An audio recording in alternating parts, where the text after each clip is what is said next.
Un jour avant Paris, la communauté sourde de Guadeloupe se mobilise dans le cadre de la Journée mondiale. Elle a pris ses quartiers ce matin sur la place de la Victoire à Pointe-à-Pitre pour sensibiliser à la langue des signes et mettre en lumière les difficultés qu'elle rencontre au quotidien. Ludivine Gueulet-Oulac, Bruno Pencio-Villon, reportage. L'univers des entendants face à celui des sourds et des malentendants.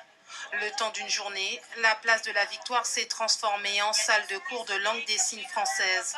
Une langue qui suscite un engouement croissant auprès du public entendant. J'ai fait une formation pendant 2 semaines, donc ça m'intéresse de pouvoir continuer.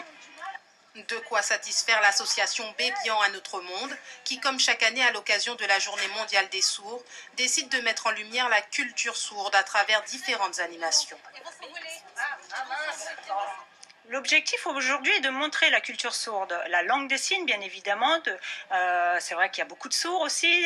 Très souvent on dit que les entendants disent que les sourds ne se voient pas. Et là justement c'est de profiter, de garder cette opportunité, de présenter l'association Bébian, le côté artistique de différents artistes sourds avec des stands.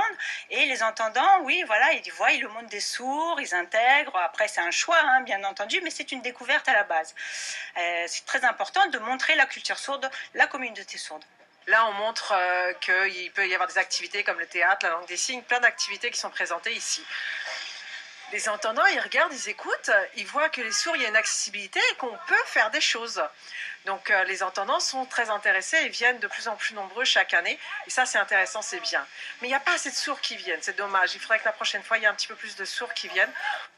Sensibiliser le grand public au monde de la surdité, mais également faire connaître les difficultés rencontrées quotidiennement par les personnes sourdes ou malentendantes. Le quotidien est très difficile parce qu'on manque d'accessibilité.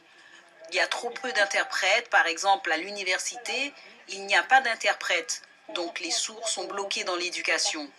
Donc nous militons pour une sensibilisation aussi bien dans les milieux scolaires, les institutions, les administrations. L'intérêt étant d'avoir accès aux informations en langue des signes. Encore aujourd'hui, la surdité et la culture sourde ne sont toujours pas ou peu reconnues. En France, on estime à 5 millions le nombre de sourds et de malentendants.